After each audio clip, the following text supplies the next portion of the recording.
फुलंब्री तालुक्यातील राजकारणामध्ये नेहमीच केंद्रस्थानी असलेल्या आळंद येथील विविध कार्यकारी सेवा सहकारी सोसायटीच्या चेअरमन आणि व्हाईस चेअरमन पदाची निवडणूक ही नुकतीच पार पडली आहे। विशेष म्हणजे ही निवडणूक बिनविरोधी पार पडली आहे। ठरल्यानुसार संचालक मंडळानं ही निवडणूक प्रक्रिया पूर्ण करत चेअरमनपदी लक्ष्मण संपत चोपडे आणि व्हाईस चेअरमनपदी मनीषा विश्वनाथ तायडे यांच्या नावावर शिक्कामोर्तब केलाय।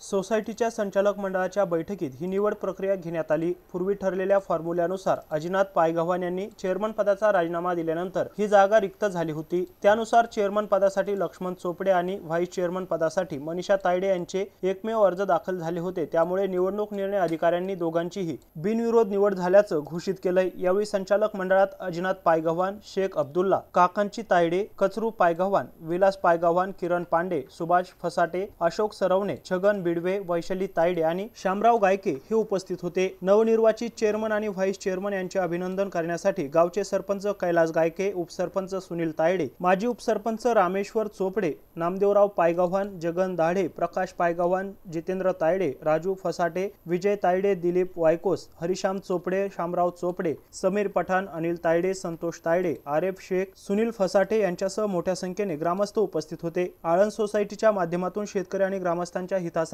काम करण्याचा संकल्प नवनिर्वाचित पदाधिकाऱ्यांनी यावेळी व्यक्त केलाय। या बिनविरोध निवडीमुळे आळंदच्या सहकार क्षेत्रात एक सकारात्मक संदेश गेला आहे, अशी चर्चा आता सर्वत्र सुरू आहे। Mahavir Jaiswal, MC news, Phulambri, Chhatrapati Sambhajinagar.